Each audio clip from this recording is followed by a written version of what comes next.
Hey everybody! So today I want to talk about Litha, also commonly known as the summer solstice or midsummer. So Litha is happening on Thursday of this week, June 21st. It can fall between June 20th and June 22nd, but it usually always falls on the 21st. This video is going up on Monday, so you'll have a few days to prepare for Litha. It's also going up on my birthday, Monday, June 18th. When this video goes up, I'm going to be relaxing. It's gonna be the first day of my vacation. I'm gonna be playing a lot of Legend of Zelda Breath of the Wild. I always want to say Breath of the Wind. Is that just me? Doesn't matter. So for me, Litha is a very magical time of year because I have my birthday and then I have Litha a few days later. So lots of celebrations happening. It's super fun. So what is Litha? It is the longest day of the year and it marks the time when the days begin to shorten. So the winter solstice and the summer solstice are actually flipped between hemispheres. So right now we're celebrating the summer solstice in the northern hemisphere, but the southern hemisphere is celebrating their winter solstice right now. Litha is when the sun is at its most powerful. So this is a really great time to celebrate and honor the sun as well as growth and prosperity. It is also a very magical time for love and passion and spiritual cleansing. The word solstice comes from the Latin word solstitium, which literally translates to sun stands still. So Litha has been traditionally celebrated with bonfires and fire rituals because fire is associated with the sun. People would light massive bonfires, people would light multiple smaller bonfires and, dance around them or jump over them. People would also light two bonfires next to each other and walk through them and walk their cattle and their livestock through them.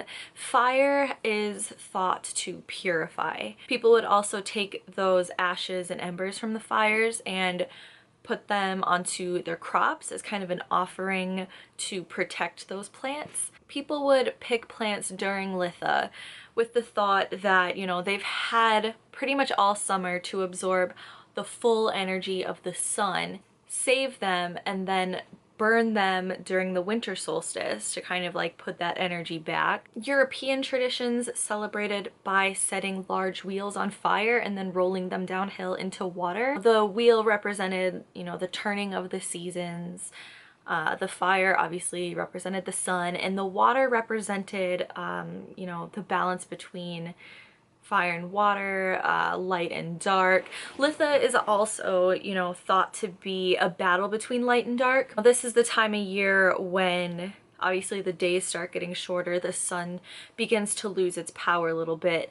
So Litha is often seen as a battle between the two. You can see this in, pagan stories with the Oak King versus the Holly King. There's a lot of different ways that people have and do still represent the battle between light and dark during the solstices. During the winter solstice, light wins. During the summer solstice, dark wins. So the wheel being on fire and then rolling into the water is kind of another way to look at how people viewed that and how they wanted to represent that. Romans celebrated this time of the year for their goddess Juno. So Juno was the goddess of women and fertility and childbirth.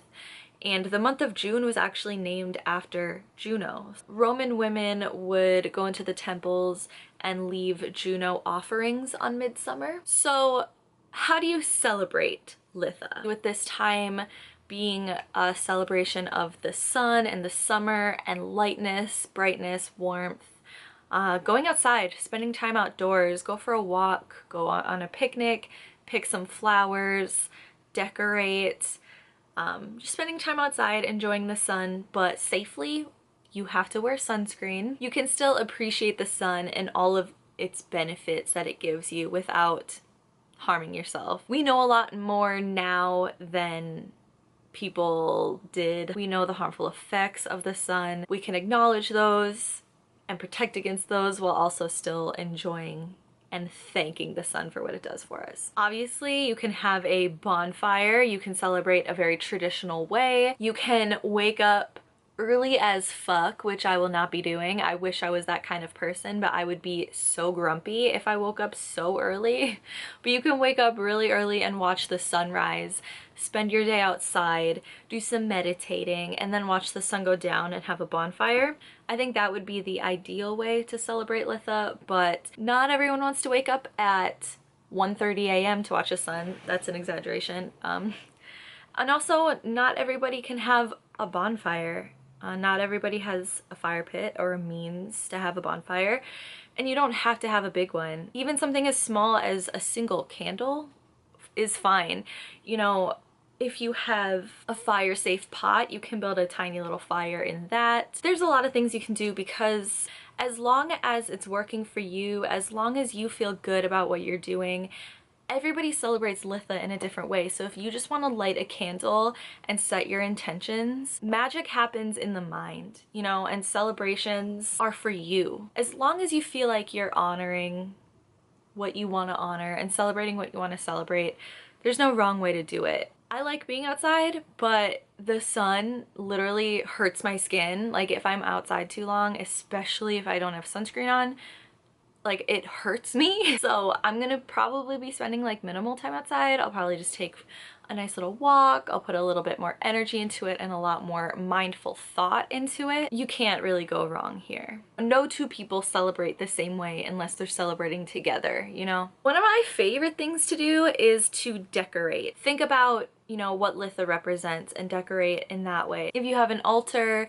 you can lay out fabric incorporating like solar colors, so red, orange, yellow, gold, white. Flowers are amazing. They come straight from nature. They've been soaking up the sun. So if you can find like wildflowers, again in like solar colors, bring those into your space. You can bring in solar symbols, so that can be like a literal sun, or it can just be a simple disc. Anything that represents the sun to you. And then for, you know, essential oils or incense, fragrances, candles that you want around you, sandalwood and frankincense are really nice, as well as, you know, anything floral, anything herby or earthy.